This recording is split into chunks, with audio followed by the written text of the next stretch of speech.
Okay, everybody ready? Welcome all members and guests to the October 4th, 2023 Public Hearing Committee meeting. I'd like to remind everyone that our meetings are web streamed and televised, so please ensure your phones are on silent, including council members. For those attending virtually, please mute yourself when not speaking. When called upon to speak, please turn your camera on and unmute yourself. And staff in attendance, please use the Microsoft Teams hand raise feature to be called upon. With that, I will call the October 4th, 2023 Public Hearing Committee meeting to order. Are there any declarations of pecuniary interest today? Seeing none. I'm looking for a mover and a seconder to approve the agenda as presented. Moved by Councillor Breton, seconded by Councillor Michelli. All in favor? Carried. With that, we can now officially open the public meetings held under the Municipal Act, the Planning Act, and County Policy. Please be advised that to preserve your right to appeal to the Ontario Land Tribunal, you're required to make a comment or provide a written submission prior to the passage of a bylaw. So if you want to appeal any of the files in the future, you need to provide Norfolk County with a written or a verbal submission here today. These meetings are to allow the public to provide initial comments on presented planning matters. And with that, the first item is 4.1 on the agenda, CD 23063, Norfolk County Road 21. Mr. Sloan. Good afternoon, and through the chair. So our first application before us is for some additional housing in awesome Andy's Corners, and we're going to turn it over to Hannah to introduce it. Hannah?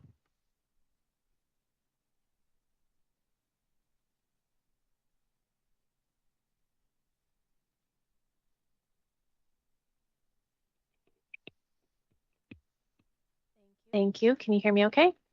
Great. Thank you so much. An application has been received to amend the zoning bylaw on a parcel having no civic address, which is located on the northeastern corner of the intersection of Norfolk County Road and Highway 59. If I could have the next slide, please. Just want to note at the beginning of my presentation, there was an error in my report on the agenda. So Appendix B had attached a separate Appendix B for a different application. Which could not be addressed in time through an addendum to the agenda online. So what I printed off today for council members is the correct Appendix B relevant to this application. So apologies for that mistake.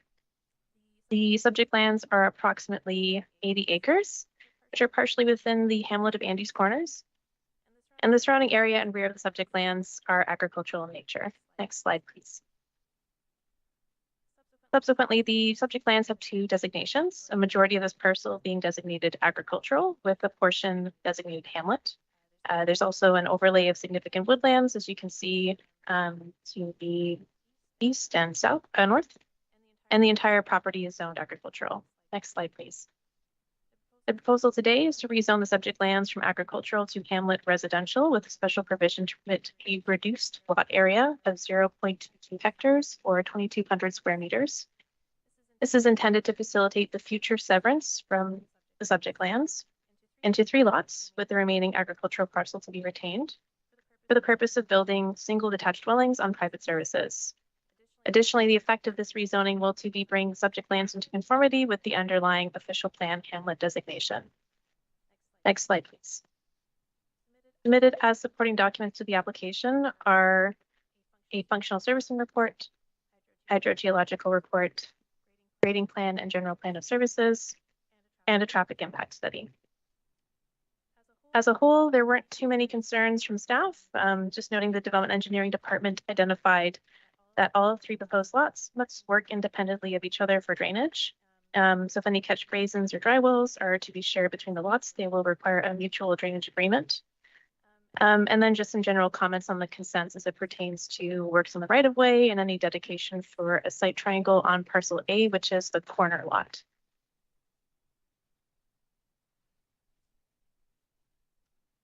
One comment was received by a member of the public outlining some concerns of the potential for the development to negatively impact traffic due to the increased density and the location of the restaurant Kitty Corner to the subject lands and agricultural land preservation in general. Next slide, please. Some preliminary considerations associated with this application are housing, agricultural, any bylaw requirements pertaining to parking and private servicing. Next slide, please. In conclusion, the next steps for staff are the consideration of feedback received at this public hearing meeting, the review of technical comments, and the preparation of a recommendation report. Thank you all for your time, and I am available for any questions. Okay, thank you very much. Questions? Councillor Van Andriessen, go ahead. Thank you, Madam Chair, and through you. I really believe this is a really good use of the property there, and I commend the landowners of looking to finish off that section there. It makes the hamlet complete. I just have one question then, would be the lot that's on the corner of 59 there. Is the access driveway going to be still on the 21? Thank you. Through Madam Mayor, I'll defer to the applicant to provide information on that item.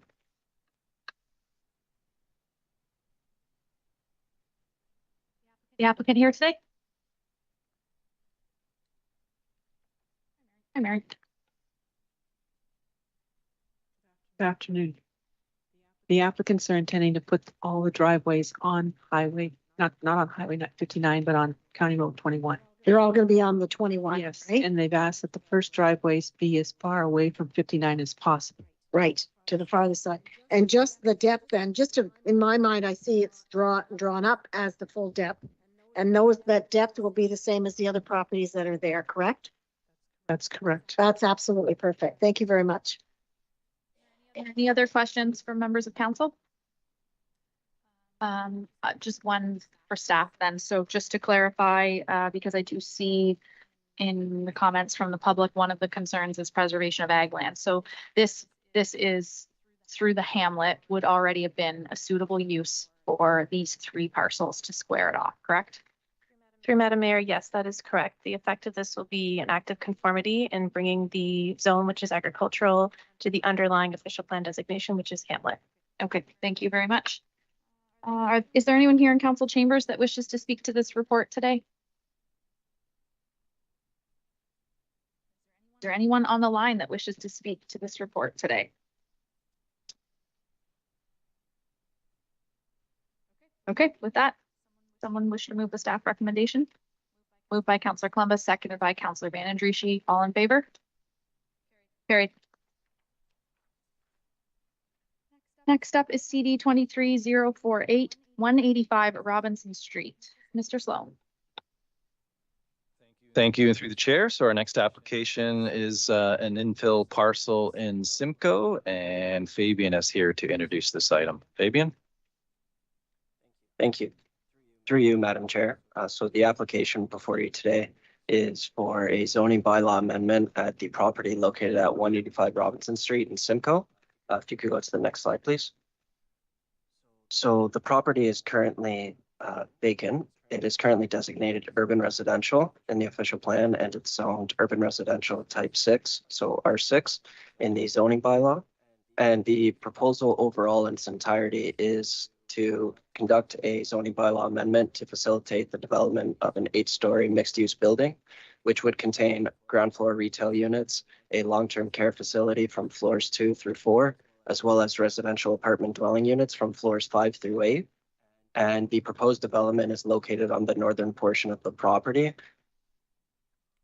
So the proposed 8-story mixed-use building would consist of 146 total units. The ground floor includes roughly 300 square meters of commercial space.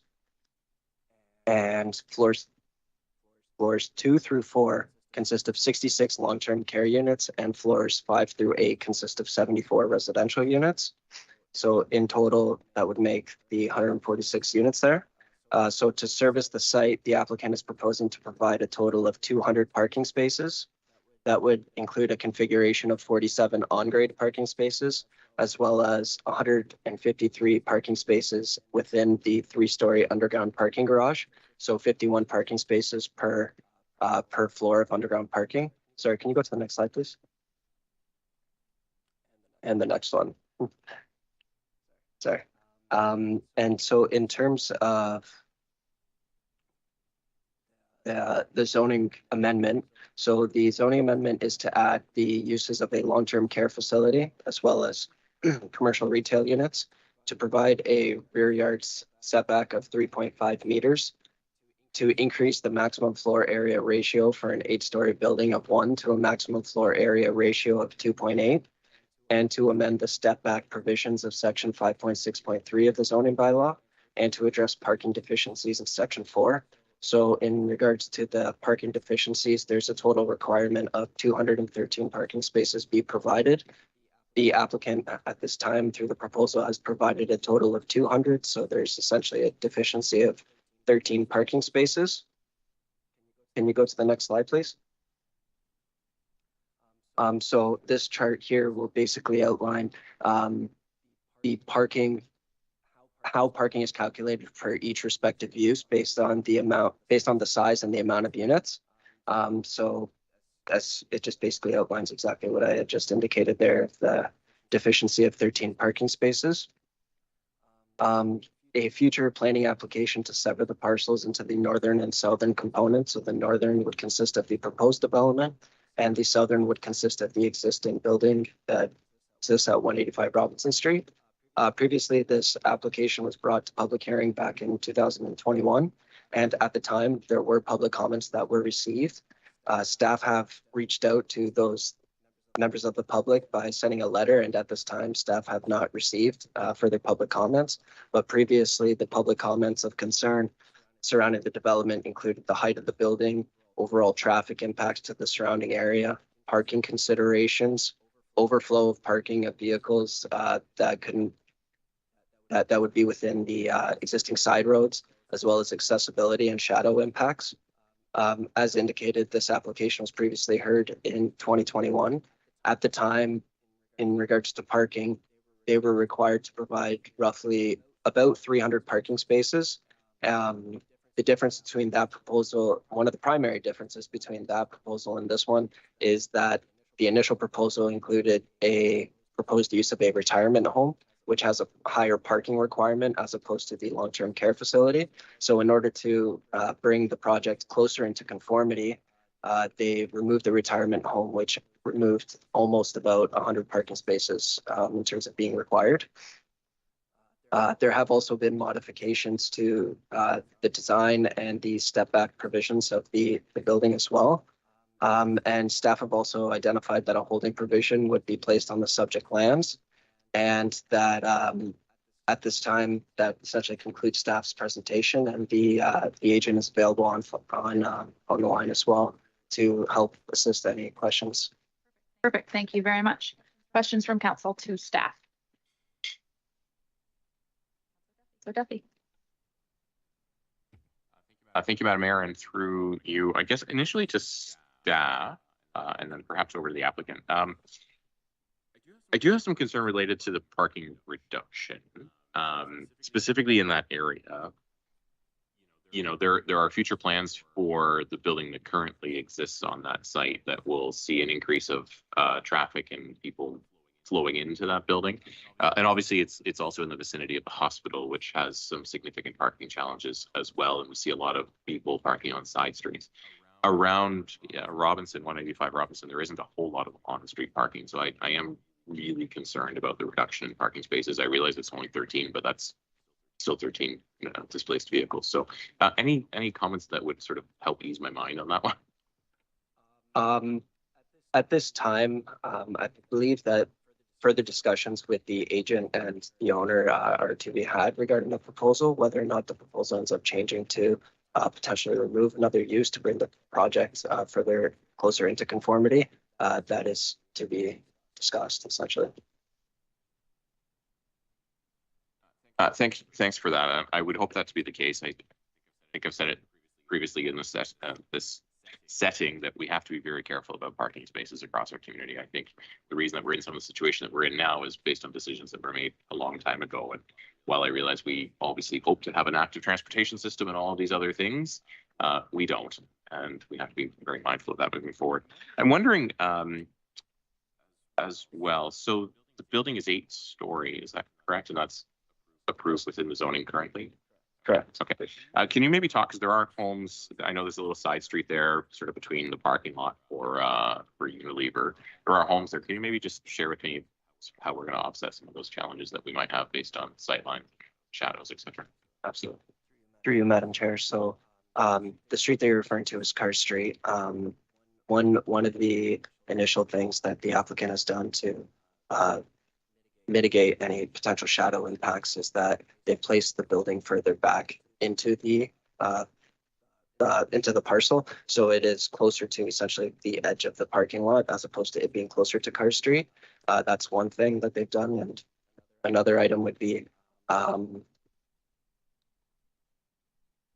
the step back of the upper floors to mitigate the shadow, any potential shadow impacts on any residential properties surrounding. So by having the property being stepped back further, the shadow would, it casts a reduced angular shadow plane on the surrounding area. And the time of day also has an impact as well.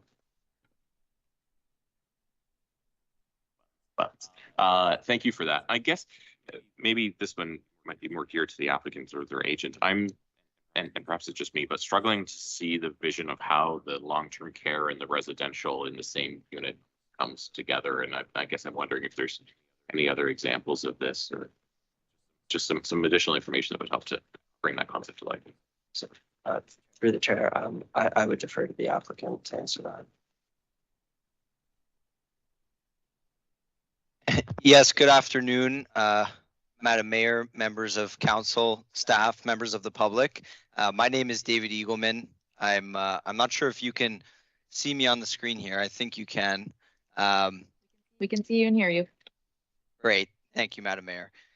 So my name is David Eagleman. I am a senior planner at Design Plan Services, Inc. I am one of the planners on the file at our firm. And to answer the question, the intent is for the two uses being the residential apartment units and the long-term care facility to function as separate uses within the same building. So, you know, certain floors will be dedicated to the long-term care facility and certain floors will be dedicated to the residential apartment units. So while there will be commingling between the two uses by the fact that they will be within the same building, the intent is to have them as standalone uses within the same building. So I hope that answers the question. Thank you. I think we're getting there. Maybe just on the residential units that are up top, are those leased? Are those purchasable units? How will that look? Yes, through you, Madam Mayor, they are to be rental units. And are they geared at a certain segment of the population? Through you, Madam Mayor, at this time, that level of detail in terms of who they are to be geared towards is undetermined. That's definitely something we can take back and perhaps confirm if possible through this application and provide that answer back to staff and back to council. But at this time, they are intended to just be rental residential units for the general market. Okay, thanks for that. That's my questions, Madam Mayor. Thank you. Councilor Huffman. Thank you, Chair. My question is this long-term care facility, is this a profit-making center or a non-profit center? Through you, Madam Mayor, it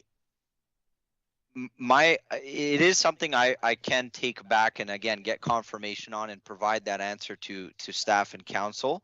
That specific level of detail again is undetermined at this point, but to my understanding, it would be a private run long-term care facility. Okay, thank you very much. Thank you. Thank you, Madam Chair, and through you. This facility, and I'll ask that to you, is there thoughts that it would be seniors apartments as well? Because if, you know, it would help out, do you think, or is it just general public, or is there any thought to that? Through you, Madam Mayor, is that question directed to myself? Yes, it is. Okay. You're the planner there. I was just wondering if you had some information on that. Yes, thank you. And through you, Madam Mayor, again, it is something we can get confirmation on and provide to council and staff. That level of detail is undetermined, but the intent is to provide rental residential units within Simcoe, and you know the intent is to provide those units to whomever would like to live in this building. So I don't think at this point, at least, we have that level of detail figured out yet. But I think the general idea is to allow anyone who wishes to live in these units to rent these units. Right. And we do have a need for rental housing. If I may, Madam Mayor, if I could continue. What about the idea, and parking does concern me as well. Now, the properties, are they owned by the same companies close by? Is there a potential, and I'll ask this to staff, if you own a property here and a property there, and there's lots of parking on one property, is there a possibility they can park? Because when we look at Robinson, you're adjacent, right? Am I correct in saying that? Are they adjacent one? Right? Through you, Madam Mayor. We technically, the property as it currently exists, 185 Robinson, is the existing building, but the proposed land is also considered 185 Robinson as well because it hasn't been severed yet. So both are technically 185 Robinson as it currently stands today. Okay, I get it. Okay. So realistically, I'm very pleased that at least there's something being done in that area to redevelop that property. So I am pleased with that. Thank you. Councillor Columbus. My question's with respect to the commercial space. I believe it's close to 300 square meters. What type of, to the agent, what type of commercial are you looking to attract? Would it be a variety store or would it be offices? Do you have any idea at this point? This reflects on the parking requirements as noted in the planner's comments. Yes, through you, Madam Mayor. As of now, the specific uses that are being proposed on the ground floor would be there are a few retail units, some office units, and some medical office units. So, in terms of the retail units, the intent is to attract any type of retail operation or business that would be willing to operate within the building, and then the medical offices and offices are intended to provide just that, medical office and office uses. And those three different uses, the retail, medical office, and the offices, have been factored into the parking calculations. Thank you. Any other, Councillor Breton? Thank you, Madam Chair. So I'm clear here. I think when it's all done and severed, I guess if I can use that word, it'll be an address on Queen Street, would it not? Am I correct in it? Okay. Thank you. Any other questions, comments? Go ahead. Thanks, Madam Chair. Through you, I think this one's geared to staff, and it's probably just to help me understand better. So currently it's all one unit, one site. If and when the property is severed, how does that change the parking requirement then? Is it being met on one and not on the other? Because it's being met currently as one whole parcel, or how will that look? Through you, Madam Chair.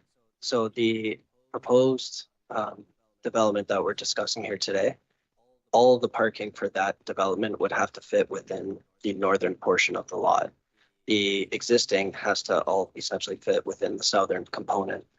The other item that I didn't mention previously is that there is an option to have an easement flow across the site for vehicular access. So that way, if we could put the concept plan back up.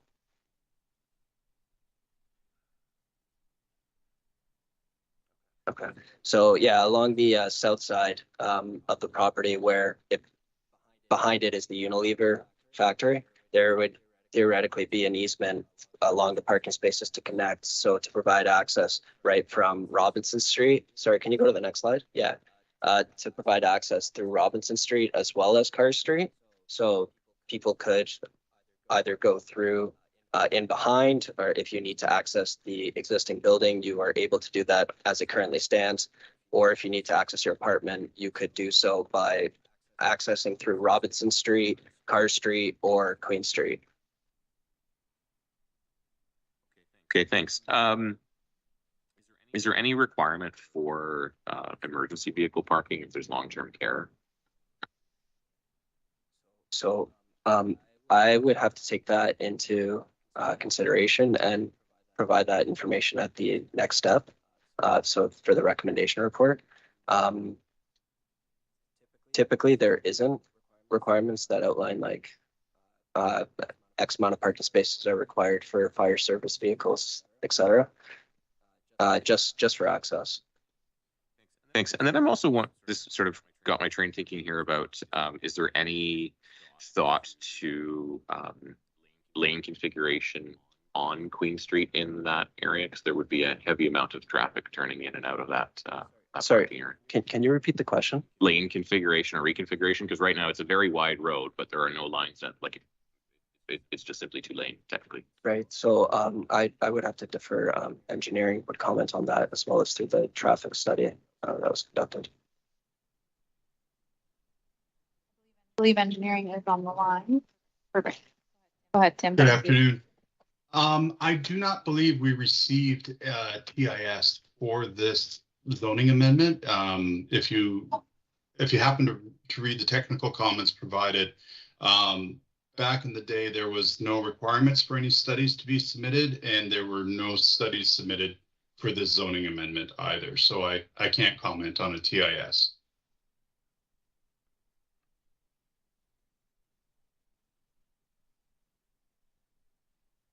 Thanks, Tim.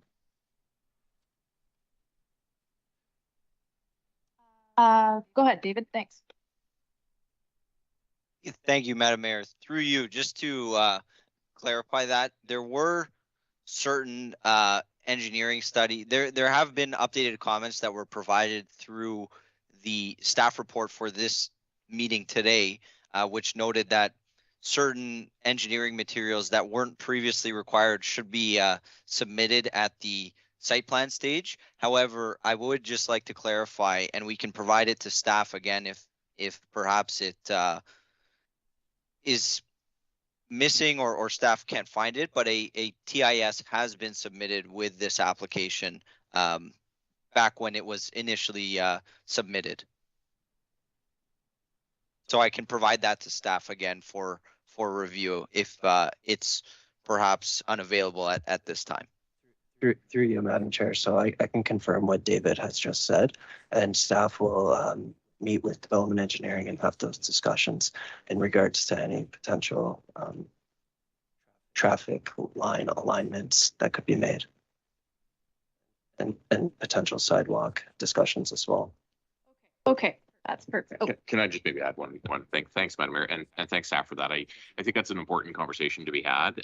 You know, there's also a school and a church not far from that space, and it's a busy stretch of road. So I think being mindful of all of those things in the consultation period is very important. So thanks. Okay, I have a couple questions. Staff, 8 stories, is that permitted?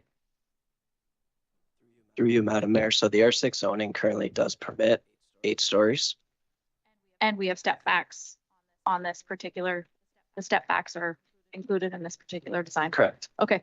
And then has there been a conversation with the developer with regards to, actually we'll back it up. Where is our nearest bus stop? At this point in time, through you, Madam Mayor, I believe the current bus stop is near the Queensway. Quite a way away. Okay. I don't actually dislike this proposal. I think it's really unique with mixed uses. But I too have some questions around the long-term care and how that would work and how it would coexist in the facility. And I know today is more about the land use, but I would maybe just ask our staff to always remind applicants and agents and developers that council is always looking for those additional details. And this is the time when we hear it. This is the time when we take it into consideration and share it with the public, not on the day that we're expected to make the decision. So I know it's difficult because we're just trying to discuss what the best use for the land is, but I'd be interested to know if there is a potential company that's going to take on the long-term care, and if so, who? I don't know if I think we've covered that off. That's unknown. I'd also be interested in what the square footage is on the rental units, and I wanted to take the opportunity to share that social services and housing has provided comments for us in the technical report that housing stock in our community, in particular accessible housing rental options, are much needed. So that's good to see that staff are including those types of comments before a decision is required. And other than just ranting and raving about comments, I suppose my last comment would be that I don't think I'd want to see the developer be brought into conformity without the long-term care use to meet the parking requirements. And while I agree the parking requirements are extremely important, we're off by 13 spots here, depending on what types of uses go in for the commercial entities and what that looks like from a parking perspective. I'd much rather see the long-term care remain, because that's desperately needed, not only in our community, but across Ontario. And instead, I'd rather see staff, with the endorsement of council, push very hard for other forms of transportation to find some way that the developer wants to contribute to our community. And whether that includes the bus shelter, as previously discussed, or a discussion with our staff on how our transportation services work, that would be extremely important for me to see and lend my support to this project moving forward. There needs to be an active transportation element if we're cutting the parking spaces short. I'm also wondering, and you just commented on it, Fabian, about a sidewalk. So Queen Street North, does it have a sidewalk? Through you, Madam Chair. Currently, the existing property at 185 Robinson Street, sorry, the existing building at 185 Robinson Street does not have a sidewalk, but then in front of the vacant parcel, there's remnants of a really old sidewalk that. So it would be nice to have that continued. Yeah. Okay, I'll leave those comments. I see lots of nodding heads from council unless they want to jump in here, but I would like to see that sidewalk finished if we're going to be adding significant amount of new residents in that area. The other thing I would ask is, I don't know, staff, you mentioned an easement, which I think is really interesting. I was thinking walking path. So if it's one or the other, or if it's both, given consideration to the types of uses that may be in Robinson administration and the cohort of individuals that could be living in a long-term care facility and or rental units, some type of connectivity to those two buildings would be really beneficial. And I think, you know, these are the types of things that council gets criticized on after the fact. So having an easement by either way for cars and pedestrians, or just pedestrians, I would really like to see that. I think that sums up my questions, which were more just notes for staff. Any other, Councillor Columbus? Thank you, Madam Mayor. To the planner, at this point, has any indication been given with respect to snow removal from the site in the future and waste pickup? Through you, Madam Chair, that would be identified through site plan process. Thank you. And Councillor Breton does want to speak next, but my other comment I forgot was I would encourage staff to also, in site plan, have conversations about the aesthetics and the design features, given the former use of the property and what the structure was, and it's kind of a historic monument to some in Norfolk County. And I know that the Robinson administration building, when it was built, they did have a conversation about mimicking features from the AmCam building. Councillor Breton. Thank you, Madam Chair. A couple things come to mind after I heard the questions here, but is this a brownfield site?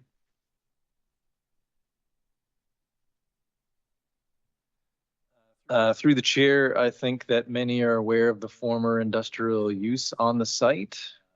We would be looking at whether or not there is sufficient environmental information that is provided from the proponent. They have not applied for any brownfield designation under our development charges bylaw at the time. If they do, that would be a package of information in a future council decision. That is something that we should consider and put on our future potential list. And you did say they're rental units, so I assume they're under that new HST exemption, if that's what happens. Through the chair, I think that is something that the applicant would, I would presume, definitely explore once there is, legislation or details in place of exactly how that works. And if that is something that's helping bring down the cost of rental housing and incenting, I think that's a welcome addition from a level of government to help with needed rental in our community. Okay, my last question, if I may, is, and I'm sorry, I'm not quite familiar with it, but are we under a timing issue now, like from the time this application was filed? And if we are, can you tell me how that works again? Through you, Madam Chair. So the initial application was submitted to staff back in 2020. So respectfully, we've essentially passed the planning timeline because zoning amendments only have 90 days and it's respectfully 2023. With that being said, there were some challenges in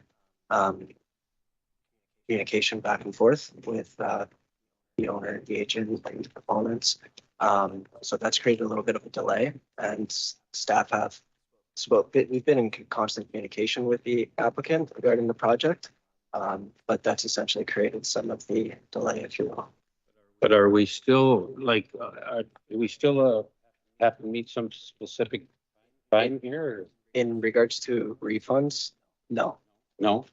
And I guess on the other side of the coin here, if I may, will we be putting some kind of a time frame on we've discussed with the developer from a standpoint of the county? I think I discussed that with Brandon at length.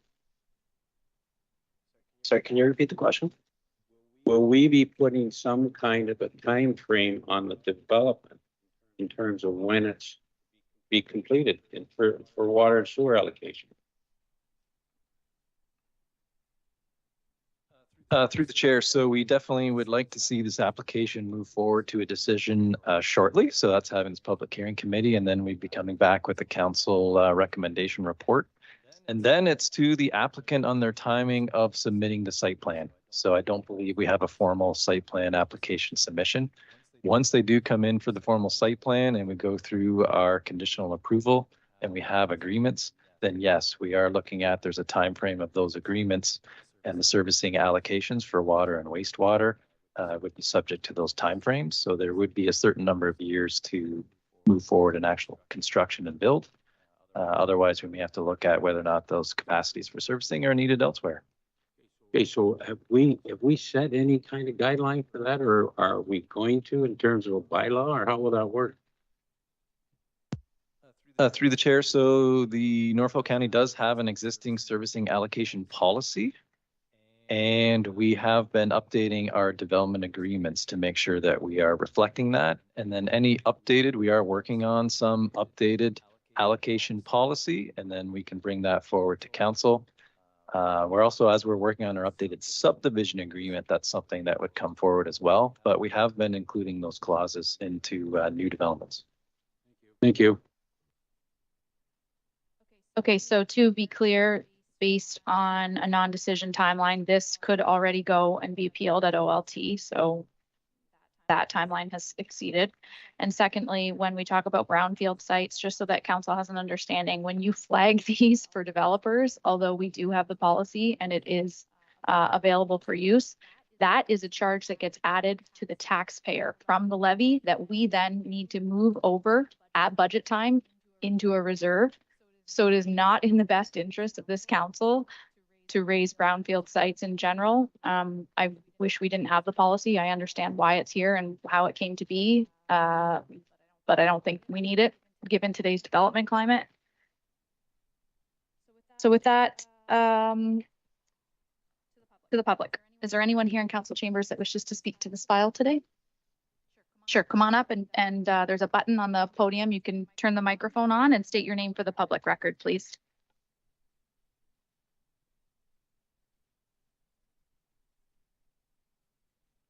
Good afternoon, Madam Mayor and elected members of Norfolk. My name is Ed Garvey. I'd first like to say thank you for allowing me to speak here in chambers today, as I had reserved this place to speak at our virtual meeting in 2021 and was somehow overlooked and never called upon. But I did watch the meeting. A little explanation of why I'm here today. And you're going to have to bear with me here. This was composed pretty quickly. I didn't have a good chance to proofread it because I spent most of my time doing legwork surrounding it over the past few days. And I just finished it this afternoon before I got here. I'm a resident of Simcoe for 52 years, Norfolk County, my entire life. I currently reside at 215 Cars Street, where I've been a property owner for 27 years. As one of the neighboring landowners with a parcel of land, probably, in my opinion, most affected by this proposed change to our bylaw, I strongly oppose having the existing bylaw amended to allow for an 8-story apartment building. Anyone who's been on Carr Street and tried to exit Carr Street onto Queen Street, especially at the hours when school drop off and pickup are happening, will understand the potential for increased risk and traffic that an 8-story building, especially with retail on the ground floor and doctor's offices, is going to bring to that little intersection. Less than a year and a half ago, my wife was injured in a car accident a block from there due to traffic on Queen Street at the hours between 3 and 3:30 in the afternoon. Currently, Queen Street is closed right now and has been since 10 to 9 this morning because of an accident that took place in front of St. Mary's School. I fear for what happened there. We don't need more traffic. Queen Street is very busy, used frequently by our police and ambulance services to access between Queensway and West Street, where our hospital is located. They speed down that road at excess of 100 kilometers an hour frequently. Adding traffic at that intersection and that facility at that intersection will become a risk added to the people in the neighborhood and anyone commuting down there. I've lived where I am since before the sale of the old cannery plant property, and before it was torn down. I watched it be a derelict across the road from me for years. And it was my understanding, it was my understanding that any structure put on that property would give consideration to the character, height, capacity of the surrounding area. I do not see any 8-story buildings in my neighborhood or anywhere within eyesight, nor do any of my neighbors. Personally, I think it would stand out like a sore thumb. I've taken the time to actually go out and walk around and speak with the people in my neighborhood and gather their feelings, feedback. And they've expressed and asked, because of the time of this meeting, it's very inconvenient for people picking children up from school and finishing work and having to go to work. They've asked that I bring their concerns forward for them. So I'm here today speaking on behalf of my neighborhood. Shared concerns that were brought forward. Traffic and parking. I've already spoke about the traffic issues and how it impact and how we don't need the impact of this. The parking issue is, again, a doctor's office in your online documents that's deficient 13 parking spaces. That's based on the concept that you go to the doctor at a scheduled time, you get your appointment, and you leave at a scheduled time, and that parking space turns over. How many of us have been in doctor's offices where the waiting room is backing up? People are waiting in the hallway. Well, so will those parking spots that you're deficient 13 of for that medical center. The splitting hairs on calling it retirement home or long-term care facility. Those people still have families that come and visit. that parking needs to be allocated for. Splitting hairs and changing the name of the usage is not going to solve the parking problem in our area that is already exists and exacerbated by the parking concerns brought forward and generated by our hospital. Next is the height of the building and its placement. Another shared concern is the height of the building and its location. Existing bylaws limit the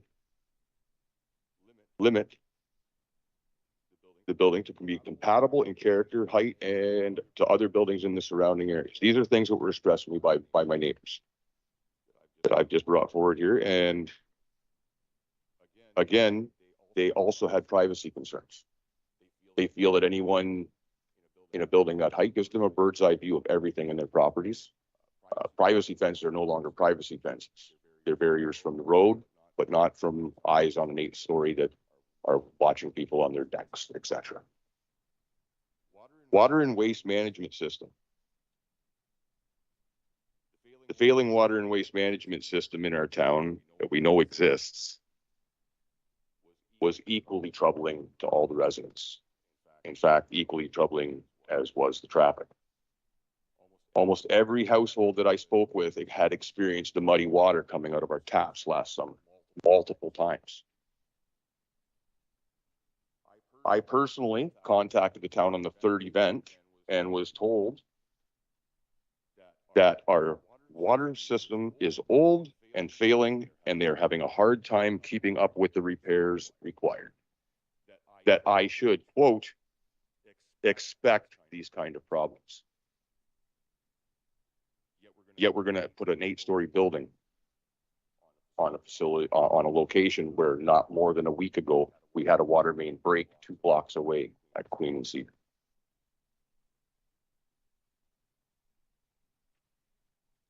School capacity, another concern of the neighborhood.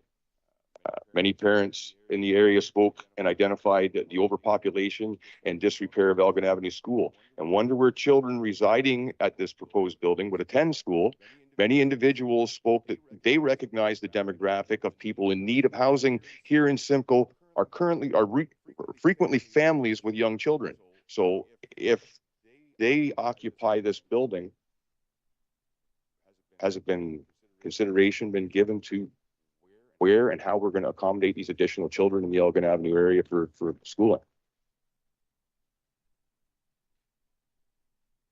Some people feel that they'll have lost the ability and right to enjoy their properties.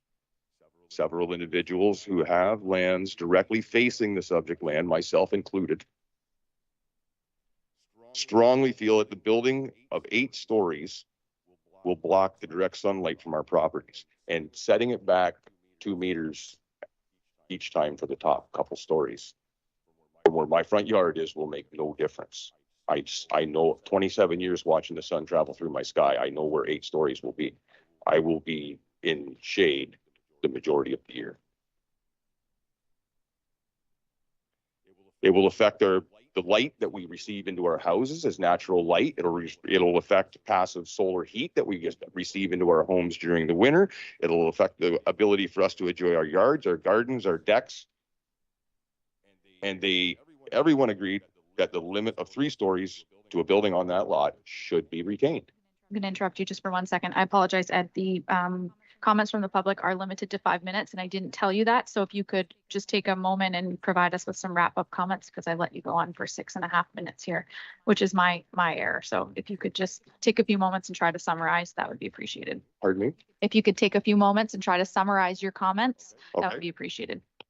One of the final things that brought up a lot of interest in the public was the reason why 5 days ago construction on the site and almost completion of the substrate for the parking lot began prior to this town meeting.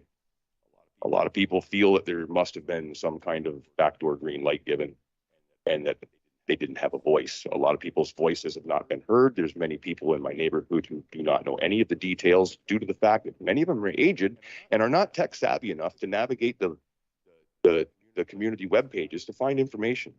They were in the dark, and they are in opposition to an 8-story building. So I have here a list of the names and addresses of individuals I spoke with. I walked around today and I found 10 commercial spaces empty in the Simcoe Town Center and 14 visible empty storefronts in less than 10 minutes just driving through downtown core. Our taxpayers have been told for years that we're investing in revitalizing our downtown core. I can't see how adding commercial space in this building on this location is going to help revitalize our downtown core with the ghost town that we have in our mall and stuff. The town should be promoting programs to fill those storefronts to revitalize our downtown core.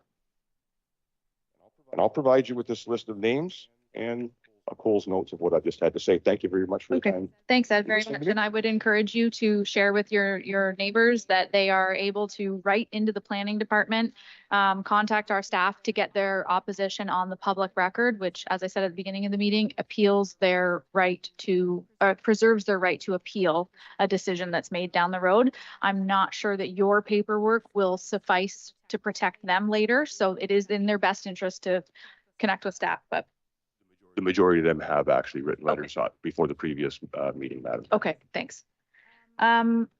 It's not typical to provide a bunch of comments back, but I do want to just address a couple things. Just for your information, I like to communicate as best as possible and share information with the public. Traffic, water and wastewater, school capacity, shading, and sometimes even building height are not reasons why council cannot approve files, although they're all very warranted concerns, and we hear you. The way that the provincial planning policy statement works, we are able to determine if there's a good use on the land, if it meets the definitions provided for us, if the parking requirements are met, and so on, within reason. So if council's not able to turn down a file based on shading concerns, we're not able to turn down a file based on traffic concerns, we're not able to turn down a file even based on water and wastewater concerns. And you raise a very good point. We have to instead process the file and give it a holding provision if we don't have adequate infrastructure. And that's what our staff have suggested here today, that this file would receive a holding provision, meaning it would get water and wastewater capacity when we have it. And those aren't Norfolk County planning rules. Those are provincial rules that we're given that we need to operate under. If this council was to turn this or any file down in the future and say that our reason for not supporting it was based on shading, we would be eaten up alive at an appeal meeting. The powers that be in Toronto would say that's not a suitable reason to turn down housing, and then the appeal board in Toronto would make a decision on what development looks like. So I'm not disputing your points are very well made, and I understand them fully. I just like to share that information with the public so they have an expectation of what reasons council could turn down planning. Happy to discuss that more with you at a later date. And I also can certainly say on the record that this is the first time that this council is discussing this file. It did come to the prior council, so there have been no green lights, no approvals, no backdoor deals on our watch. Thanks for raising that. Fabian, did you want to make a comment with regards to construction on site? Because I noticed you had something in your report. There was some activity on the site.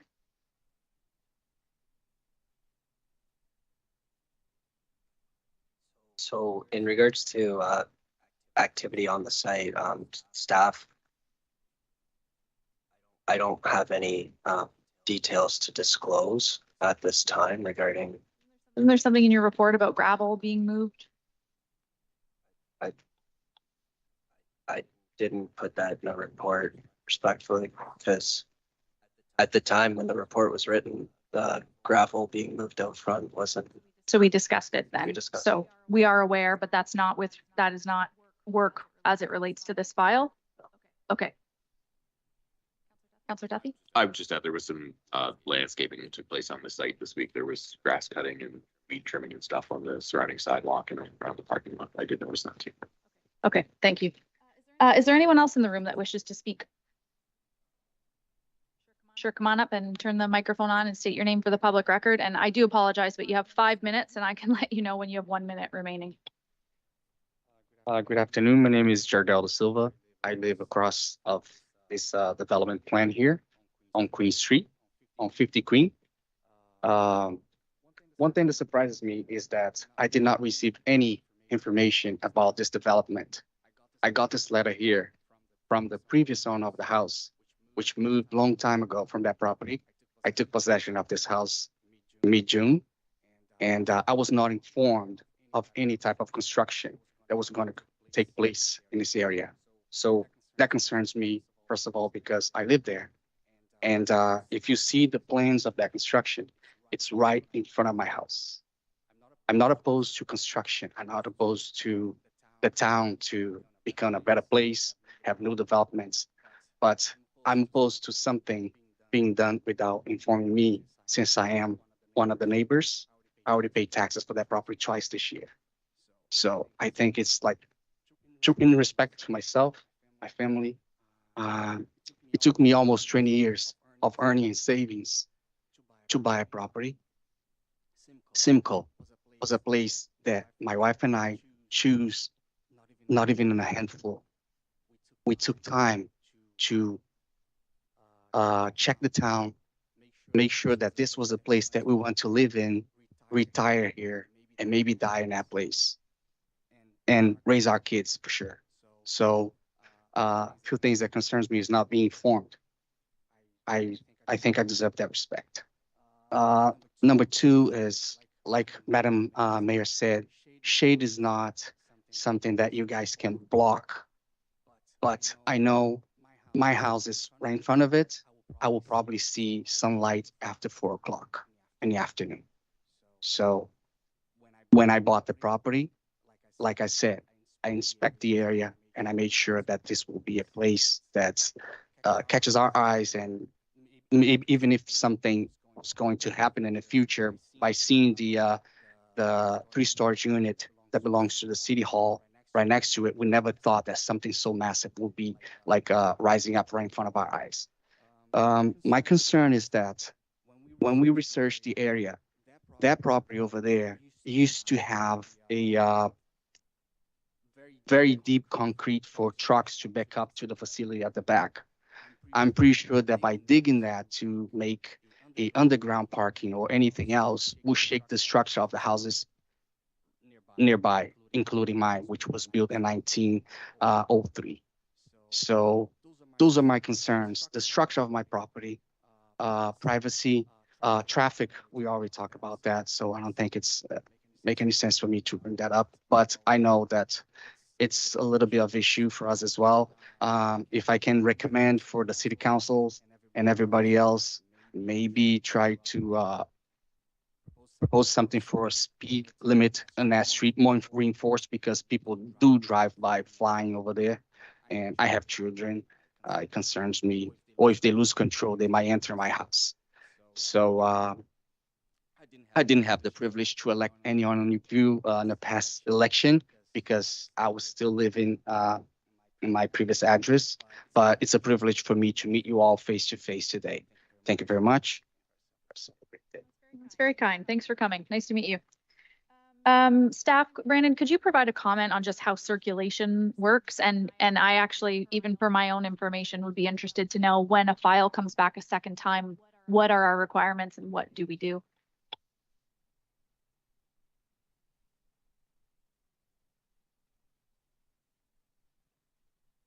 Thanks through the chair. Just confirming with our planner that yes, the application was circulated to all the landowners within 400 feet the first time, and then there was another circulation with this updated application.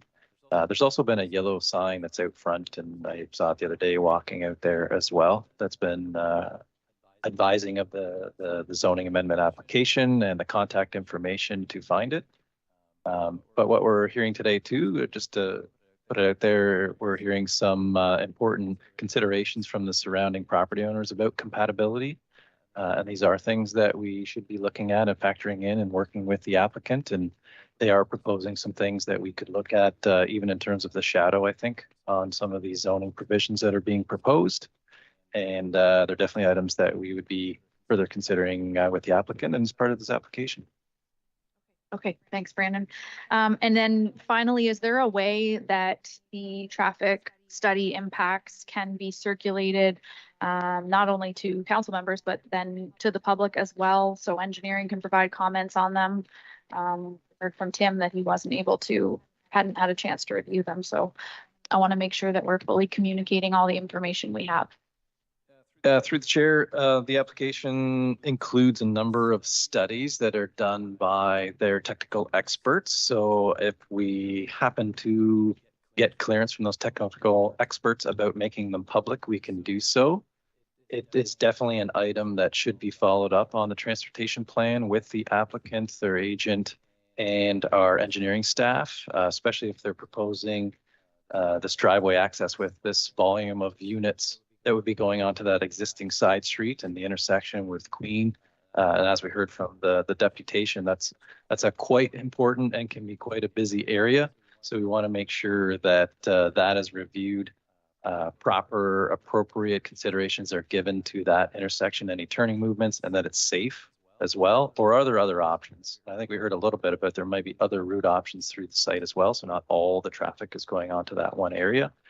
But it's definitely something that would be then addressed as well in the follow-up report coming back to council is about transportation and traffic. And I'm less concerned about releasing the traffic impact study in full. I suppose I'm more interested in development engineering's comments. What's Norfolk County's comments on that, so that we're being transparent with the public as well and we're aware of it. And hopefully development engineering still on the line, they can give considerations to if this report is, squeaky clean and it's saying it's not an issue, then we've heard about speed concerns and accidents and all of that stuff. So if development engineering can review that under the context of more residential traffic and commercial traffic coming and going, that would be helpful for council to see. Did anyone have a second thought, or can I move on and make sure we have no one on the line? No other hands? Okay. Is there anyone on the line that wishes to speak to this report? Seeing no one. So with that, a mover and a seconder for staff's recommendation. Moved by Councillor Banandrishi, seconded by Councillor Duffy. All in favor? Okay, that's carried.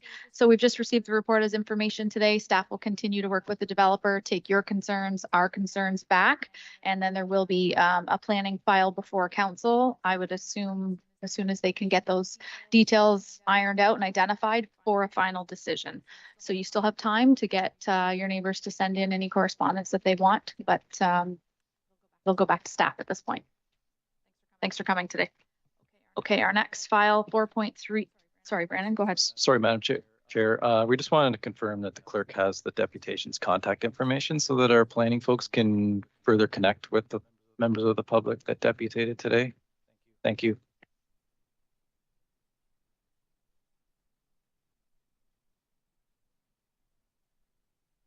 Oh, Councillor Barry's on it. Thank you, Councillor Barry. Thank you, Madam Mayor and Council. Thanks for joining us today. Okay, item 4.3, which is CD 23074, 750 Old Highway 24. Brandon Sloan. Thank you, Madam Chair. So our final file of the day is a new development in Waterford, and Fabian is here to introduce on behalf of planning today. Fabian? Thank you, through you, Madam Chair. So the application before you is for the property located at 750 Old Highway 24 in Waterford. Can you go to the next slide, please? So currently, the property has a total size of 1.3 hectares. It's located at the southern end of the urban area of Waterford.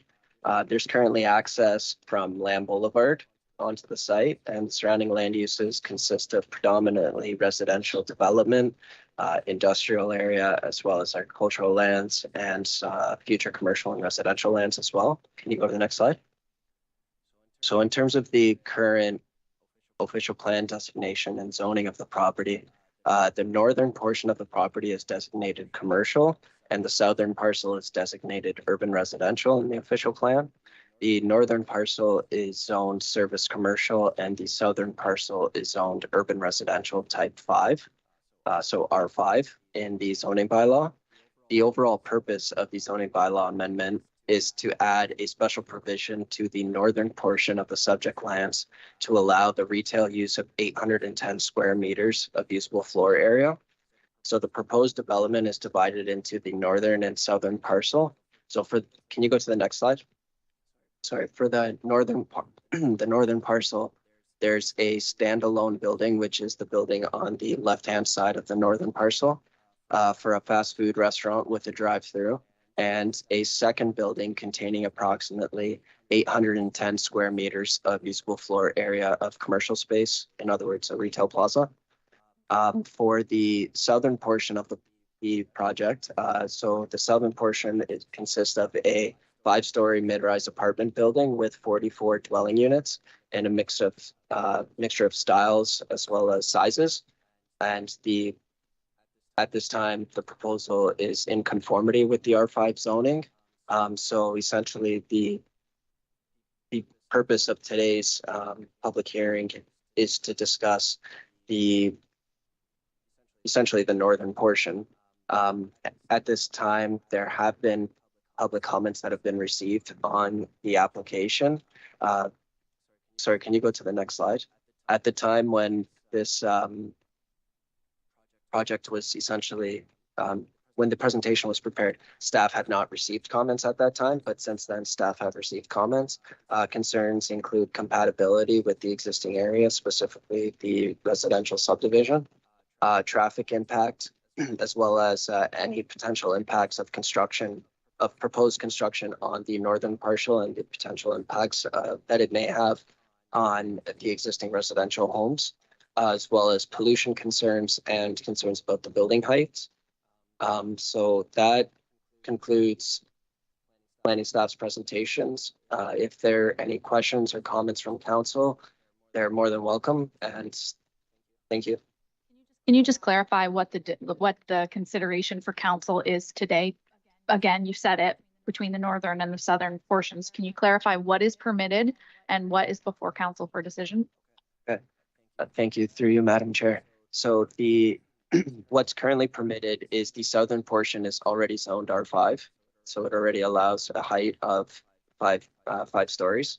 The northern portion currently is zoned commercial service. So a fast food restaurant use is permitted, as well as the retail component is permitted, but up to a certain size. So in the official plan, it allows up to 3,000 square meters, where the applicant is asking for 810 square meters for the retail plaza.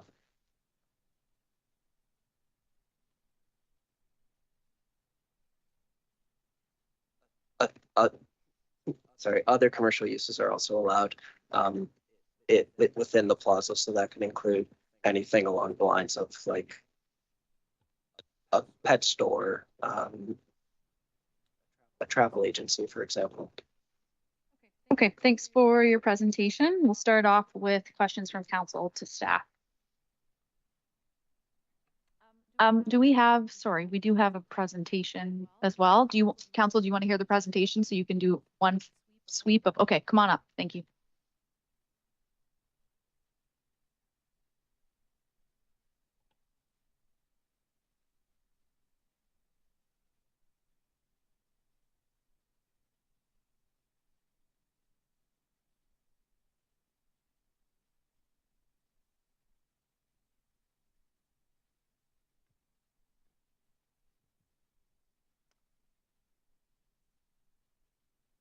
I think it's fine the way that it is. We'll go with that. All right.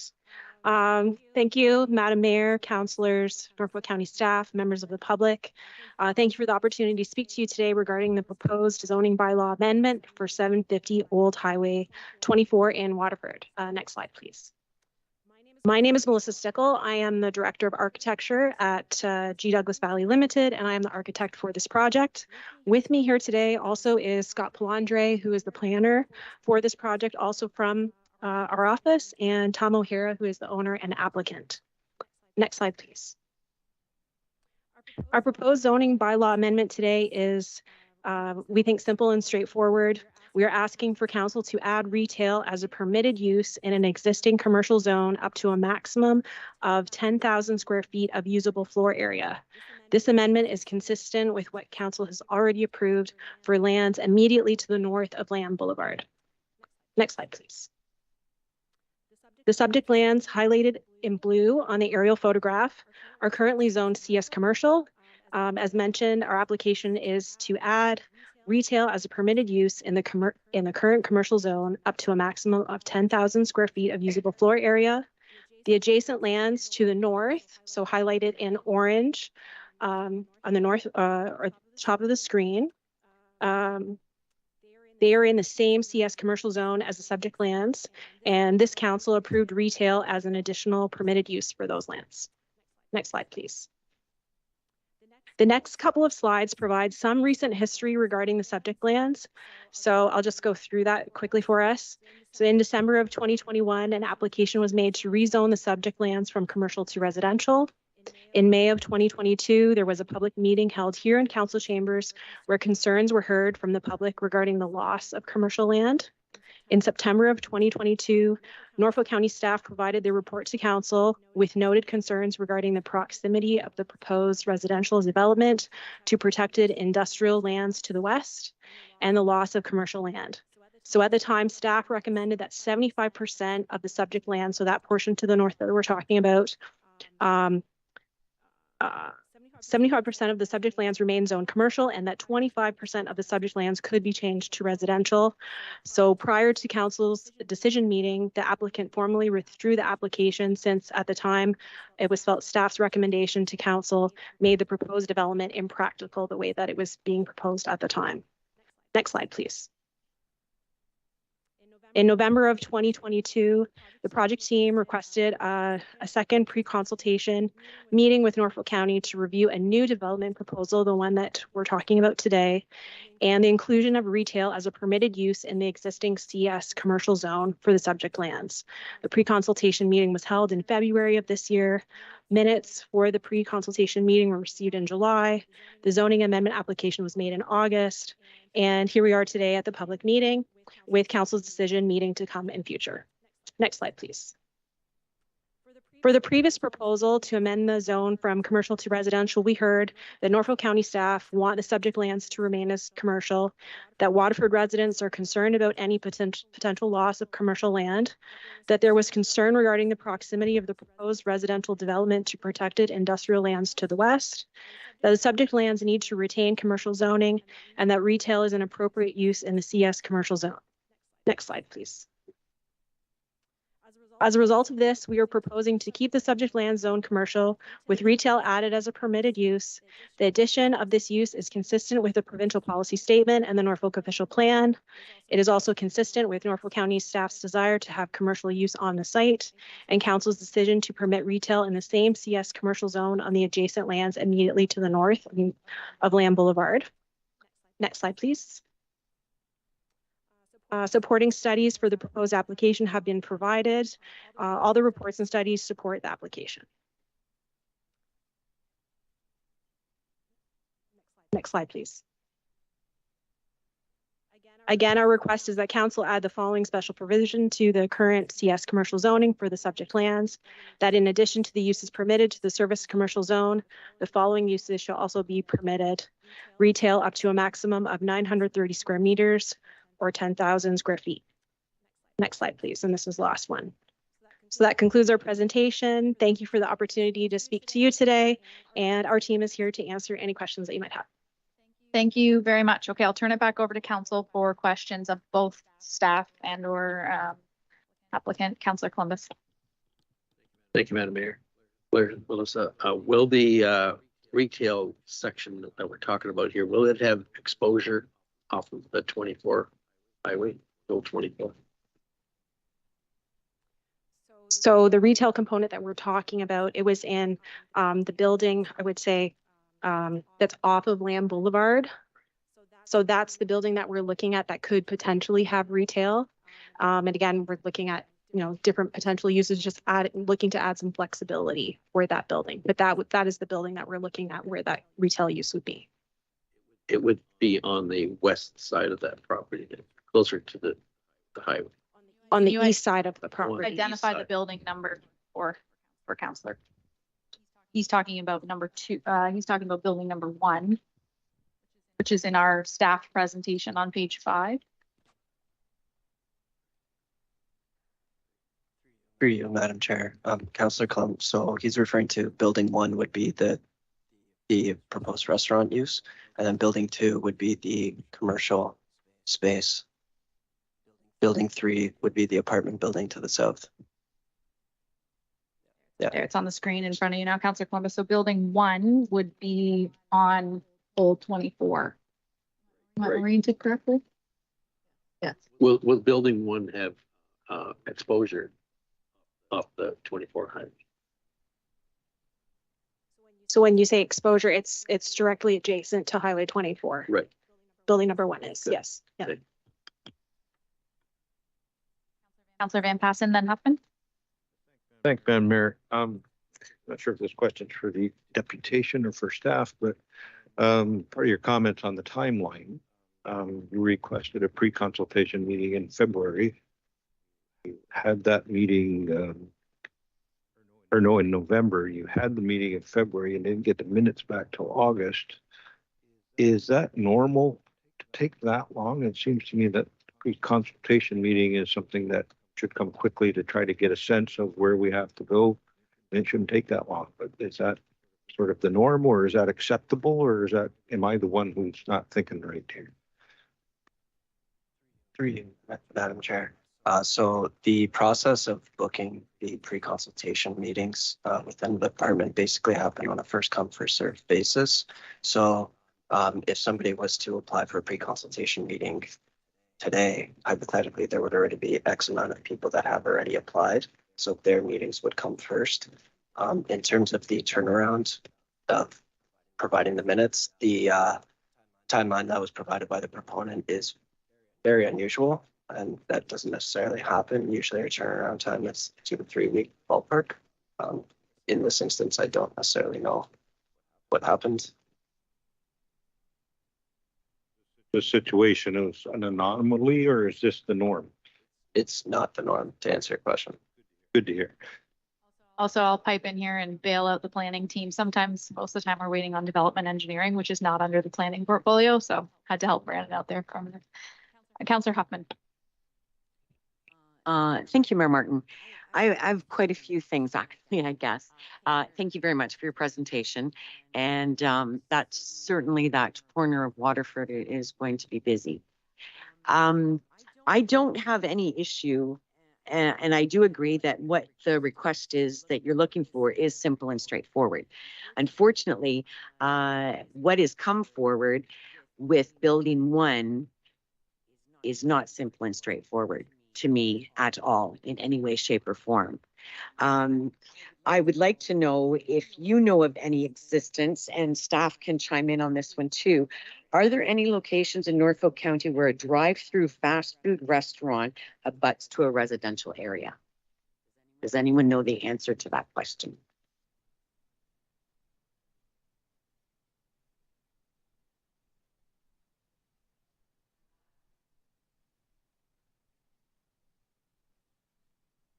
Through you, Madam Chair. So we can look into that further. Thank you very much. I'd appreciate that. My next question is, as a resident of Waterford and as the councillor for Waterford, I was elected to look out for the best needs of Waterford and Ward 7. I certainly don't think a gateway to our historic, quaint town to be a fast food restaurant with a drive-through is the way that we want to go. I can think of a million other uses that we would want to go, and that's not one of them. I have great concern that we're looking into noise pollution, light pollution, litter issue, and traffic. Traffic is just going to be, I can't even begin to think of a word that really suffices for the traffic issue there. We do have one drive-through entity in town, and it causes immense problems in terms of traffic congestion, mainly on Old 24. It gets backed up sometimes to Thompson Road, and it creates safety concerns. Also, at this point, I didn't notice any, in case I missed it, but is there anything in terms of a sidewalk on Old 24 being proposed? I don't know, Tom, did you want to speak to that at all? So Tom's just saying, I mean, that is something that we would work out through the site plan process, but no, I think the owner and applicant is willing to do that, looking at sidewalks. We certainly were, we looked at that with the previous proposal, so we would for this one as well. Okay, thank you very much. Kudos to the 44, and I'm presuming rental units. I just, are they rental or are they for sale? So I know that we're very preliminary in terms of planning and the development for this, but I believe that that is the owner applicant's intent to have them as rental units. Yeah, thank you very much. I know, and as the mayor explained earlier, you were in the gallery for here. These are the questions that we kind of want to know the answers to, and the public wants us to ask as well. So the 44 rental units is wonderful, I can't complain about that at all. As anyone who knows housing in any way, shape, or form, especially rental units, is welcomed. I do have a few other things to say, and I guess that would be that as a gateway to the community, it is not welcome.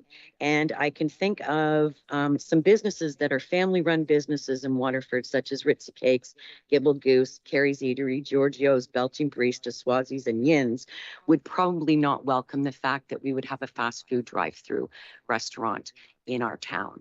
So I can't be any clearer. It will result in unending complaints from residents, and I don't think it has precedent in our community. And I think this is what our urban center is for, and we need to maintain the integrity of our town. Thank you.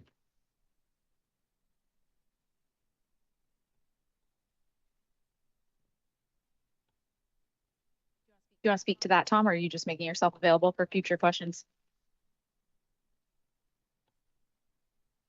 Thank you, Mayor Martin. First of all, the fast food is an approved use.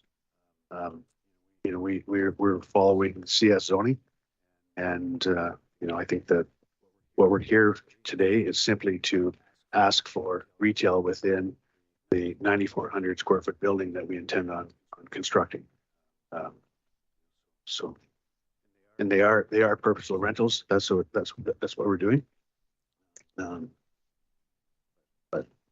I don't think we should be criticized for building something that is an approved use. Councilor Duffy. Thanks, Madam Mayor, and through you, Tom. Thanks for being there, and thank you for your presentation, Melissa. I think while you're up there, a perfect time to ask. I seem to recall, and I could be wrong on this, but when we looked at the parcel on the other side of Lamb, there was some consideration and concern related to filling the commercial space, if I recall Mr. Valley standing up here and sharing that concern with us. So I guess I'm wondering if you can perhaps illuminate for us your vision of what kind of places may be in that building if it gets the retail designation. So including the fast food restaurant, where, you know, the fast food restaurant, we're about to sign a lease.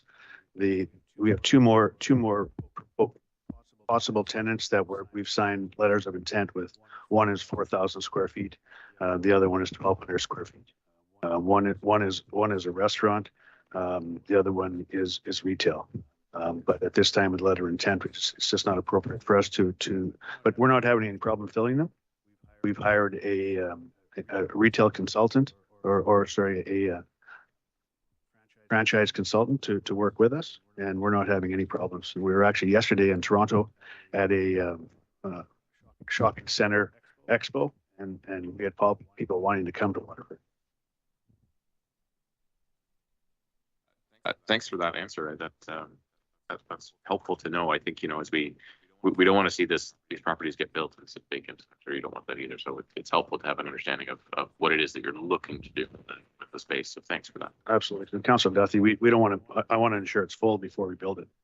You know, and so that we're before the end of the year, you know, all things being equal, if we get the thumbs up from council, we will certainly fill it. And you know, because of the purposeful rentals, it makes a lot more sense to build it at this time and have the commercial retail as well.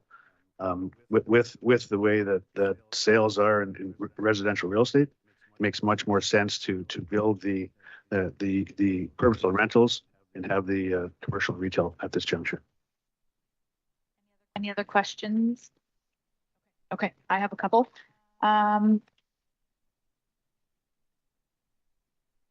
So I too would like to echo Councillor Huffman's comment that I think the residential units are great. Thank you for bringing that forward. And thank you for bringing forward parcel number 2, which is commercial. And for some council members that weren't around the table, Tom brought this file before council the former term. And there were concerns about sterilizing the property, the industrial lands across the road by putting residential uses there. So Mr. O'Hara has brought forward another proposal that preserves the use across the road. But that being said, I know that it's not up for decision today. I know that it's a permitted use. I really, really don't like the fast food and the drive-through there. And I guess my question for you is, why does it have to be fast food with the drive-through? Why couldn't it be other commercial spaces or one of the other restaurant definitions? There's restaurant takeout, restaurant traditional. Why fast food? And I raise it not to be a pain in the butt because I know that you amended your file and you listened to the comments that came from the former term and you've waited. However, I think that I have been pretty clear and Councillor Huffman has been pretty clear about not wanting to see the chain establishments in our small hamlets. They're here in Simcoe and they're here. They're on the Queensway that's built out with 4 lanes and people can find egress and exit and so on with more ease. It's central to a lot of the community to drive through if they want it. But we always try to challenge staff to find ways and loopholes to keep the square footage small so that we can't have these big chains come. And I would echo Councillor Huffman's comments again about the Tim Hortons in town. It causes a lot of backup. You hear people complaining about it all the time. It's not great for traffic and flow through of the community. But like this, I could see something like this building amenity way out on the north end, eventually one day connecting us into Brant, but not as you come into the beginning of the community. So after my long-winded rant, I guess my question to you is, why does it need to be the retail with the drive-through? Sure. I guess number one, we work pretty hard to secure the tenant that we're proposing, and to get a tenant of this stature is going to help us down the road to bring other tenants, because they're going to say that this is a community that we want to go to. Number two, my wife Angie has worked with the tenant as late as yesterday to say, hey, look, we want to ensure that this is going to fit the community, that the look-see is not going to be a normal restaurant. And we've got some examples of this tenant in places like Canmore that are pretty cool, that aren't necessarily normal fast food restaurants. That when you drive up to it, you're going to know that you're in a rural farming community. I mean, we want to respect Waterford, but I can tell you that it's certainly out there that we're bringing something to town, and we're receiving much more positive than we are negative. I have not heard any negative from anyone until today. I guess the other problem is that while you might be having the conversations with the community about design, or with the entity about design features, we don't have a secondary plan done in Waterford. So our staff have no teeth to sink into this issue. And we commonly talk about the Port Dover Tim Hortons. The staff of the day really lightens the features. It's a light blue. It's not abrasive and dark. It's got the nautical rope out front, nautical features inside. That's a nice touch. They did that through the planning tools that were applicable to Port Dover, and Waterford doesn't have that. And so we're trying to ensure that happens. We're using that as an example. We're using the Port Dover Tim Hortons as an example of something that was softened, that doesn't look like the Tim Hortons in Waterford, for example. So I think that you have to trust us again, that we're trying to do that. We're trying to get ahead of it, so that this chain is going to bring something to town that looks like it should fit in Waterford. I hear you, but I'm still not buying it. I can't truthfully, I'm not trying to give you a hard time because I do recognize the work you put into the proposal. I understand. I guess we're sitting here and we're arguing about something that's an approved use. You know, I don't know. Yeah, but this is the only opportunity that we get to raise it, and we're the ones that's going to wear it.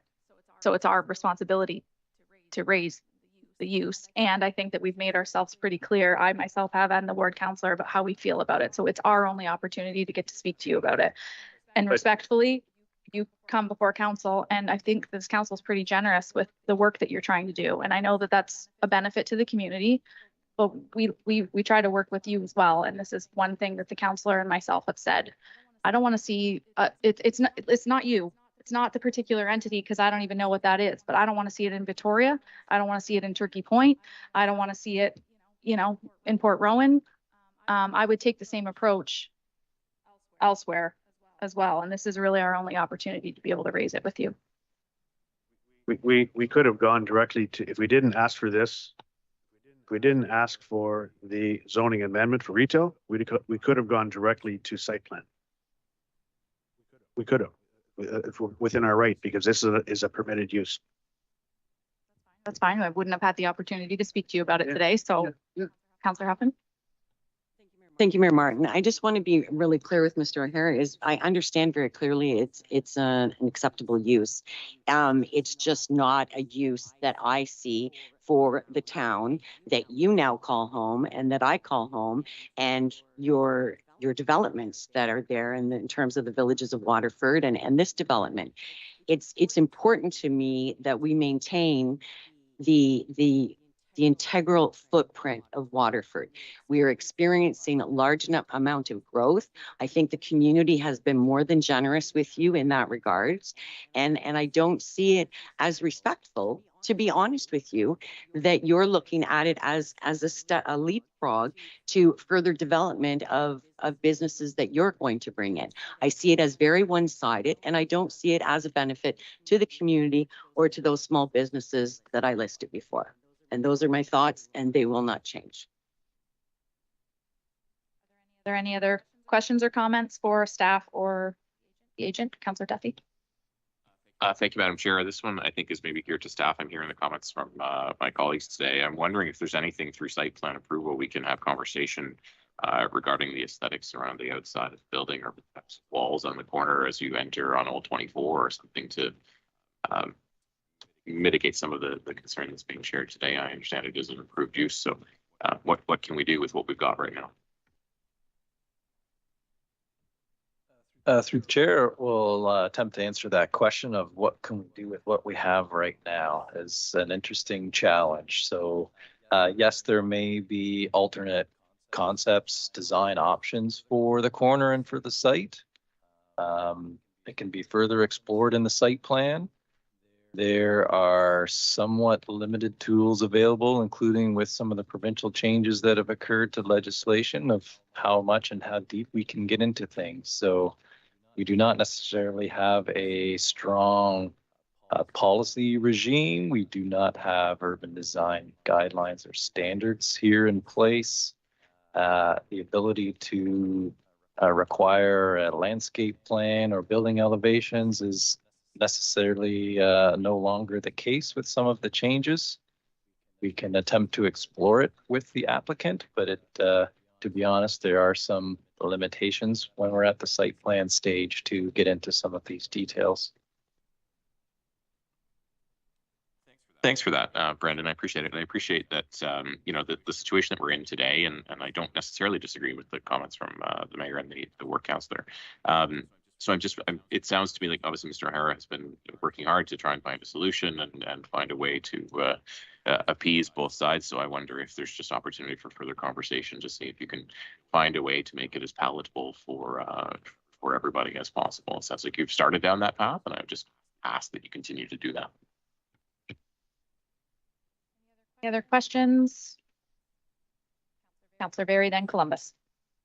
So thanks, Mayor. I guess through you to the it's not a deputation, I don't know what, to Mr. O'Hara. So it sounds like I heard you say, or it sounds like you're willing to do a lot of these things anyways to make it look like it belongs. You said as much.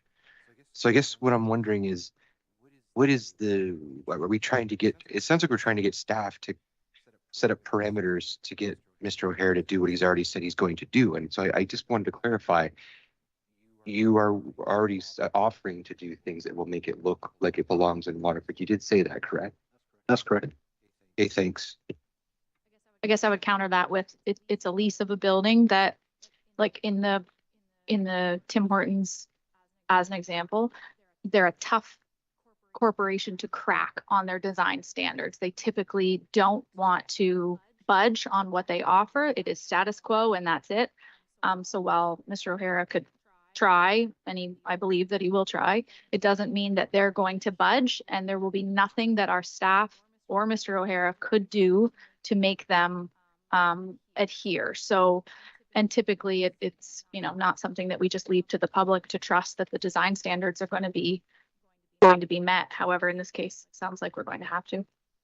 Councillor Columbus, then Duthie. Thank you, Madam Mayor. I heard Mr. O'Hara say 3 times it's a permitted use. Okay. Now, I'd like to ask Brandon Sloan, what is the difference between retail and commercial?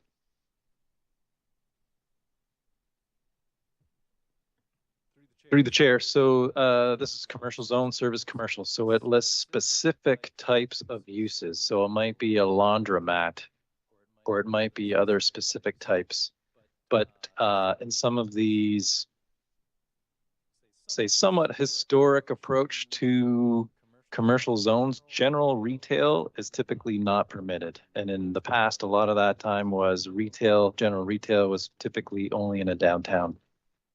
And of course, times have changed. So general retail would be clothes store, shoe store. It would be general retail. So those specific general sales are not permitted right now, but there's a lot of specific, and there's a long laundry list of other commercial businesses that are permitted. We can give you a few more examples, but hopefully that helps. So this is just adding the general retail to it. Councillor Duthie. Thanks, Madam Mayor. I just wanted to maybe just elaborate on my previous comments. I appreciate what Councillor Berry is saying. I'm sort of thinking about the like 3 and 24 by the Boston Pizza. There's some hardscaping of like a wall and stuff, and the same behind the Walmart. There's a hardscaping wall that says Town of Simcoe. And so I'm just wondering if there's opportunity for something like that to make it look a little bit prettier and set with the aesthetic of entering the town. That was just my Gateway aesthetics would go in the secondary plan if it was done. Okay, any other hands? Councillor Columbus, your microphone's still on. Sorry. Councillor Huffman, you want to close out with anything? You feel like you covered it? Okay. It's not a permitted use. We're not deciding that today, although I do want to go on the record and state that I don't support this drive-through. I don't like, it's not anything personal. It's the location, and I think that we should aggressively be fighting hard to keep our hamlets the way that they are. We have a urban center in Simcoe that has a lot of these features and is well suited for it now. But the rest of the uses are, you know, up for discussion. The housing's great. The retail and commercial space is great. I just don't support the drive-through. With that, we have a staff recommendation before us to receive it as information. I'm looking for a mover and a seconder. Moved by Councillor Columbus, seconded by Councillor Berry. All in favor? That is carried. That's it for today. I'm looking for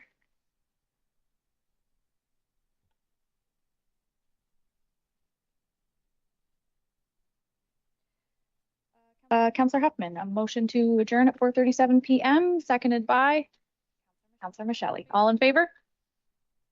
That is carried. Good evening, everyone.